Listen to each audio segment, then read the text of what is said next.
And from I'm using Nokia 8.1, and today I will show you a couple of tweaks and tricks that you can do on your device. So starting off, there is this, I guess, kind of hidden feature, maybe not. When you open up an application, and start actually with,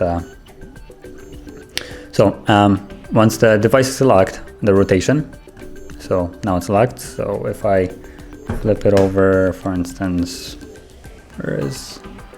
just go to settings, I guess. It will not flip. So if I enable it, it will go back like to a mode that the device is in. So let's flip it back, and so now that it's off, you have a little thing you can do that is kind of hidden, I guess. I don't know if you just seen, there's now a little button here, and if you click it, it will flip the device to in this app only whenever you actually want it to flip, and it will stay that way till you click it again. So if you rotate it in a different orientation, you will get this icon again on the bottom, as you can see. And you can click it again and it will flip it back. And mind you that the auto rotation is off, so you can go to any other app and it should open up like this again. So once more, if I rotate it, you get this little icon again, but it only will rotate once you click it. So it's a fairly neat feature that I see very useful.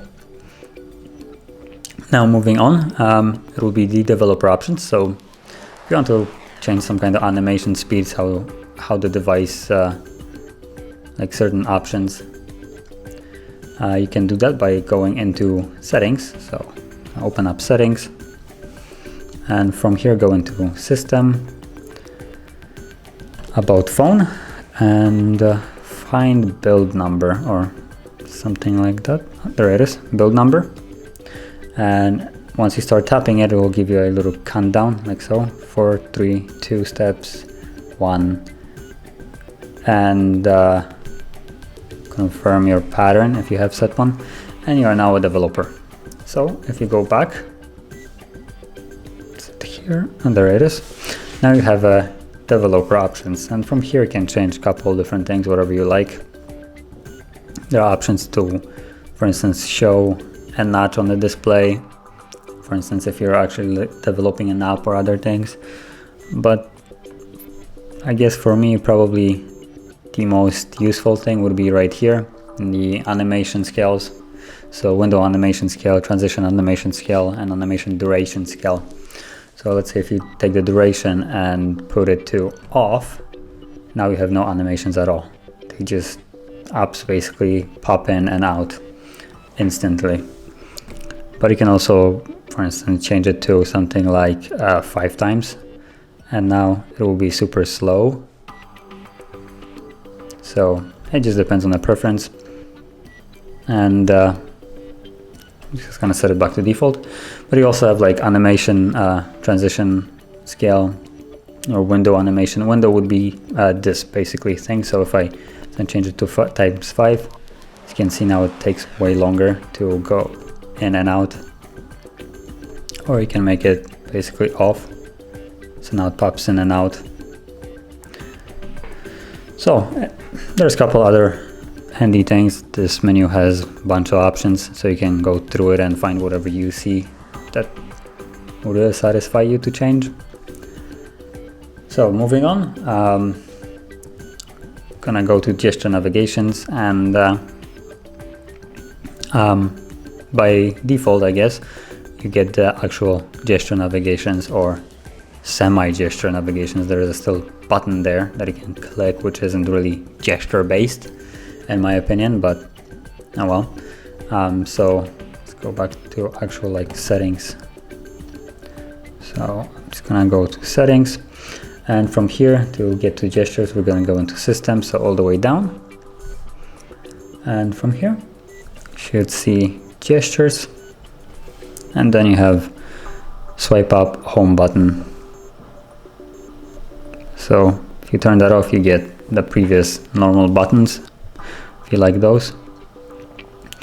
Now there isn't very many options for the supposed gesture navigations here, which is kind of ironic considering Google is plowing on everybody else to include gestures, and the new Android is supposed to force developers to have it, or well, manufacturers, I guess.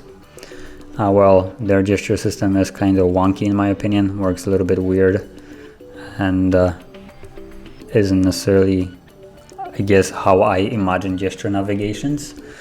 But then it's my personal opinion, so who cares?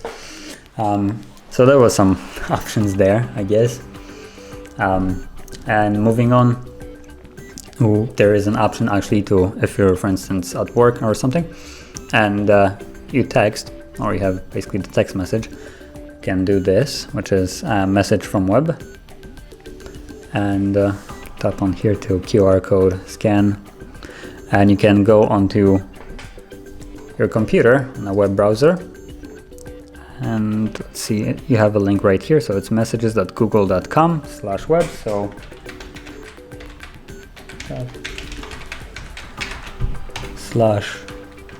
/web, and from here you will get a QR code, as you can see right here. So what you want to do is just scan the QR code with your phone like I just did, and now you can send SMS messages from your computer, and it will pull up all the messages from actual phone. So whatever you send on the computer right now, as you can see, I'm gonna move it more into the view. As you can see now, it would have here contacts normally, and it would basically pull every message and contact from the phone that you have right here. And then you can just select it and type on the computer and send a message, and it will automatically also appear here. Kind of like Apple has their messages, where you can message through phone and the Apple ecosystem, I guess. So Google has implemented that as well. Fairly nice thing to have in my opinion. So that's one thing. And the last thing that I want to show is the Google dark mode, or well, not Google, YouTube dark mode, which normally if you enable it, it's gonna be in white. And mind you that this actually works for every other phone that runs Android. And what you want to do is just tap on the icon once you're logged in, and then navigate into settings. And from settings you have general, so right on the top. And then it's the second option right here, dark theme. If you enable that, it changes it to dark. And now everything is in dark. Helps with the battery, as well as basically looking a little bit cleaner in my opinion. White is a little bit more strenuous to the eye, so kind of black / brownish gray, in my opinion, feels way better when it comes down to using the device for at home and night. Also a personal preference, so it also might depend on how you like it, but it's an option nonetheless. So if you found any of these tweaks helpful, don't forget to hit like, subscribe, and thanks for watching.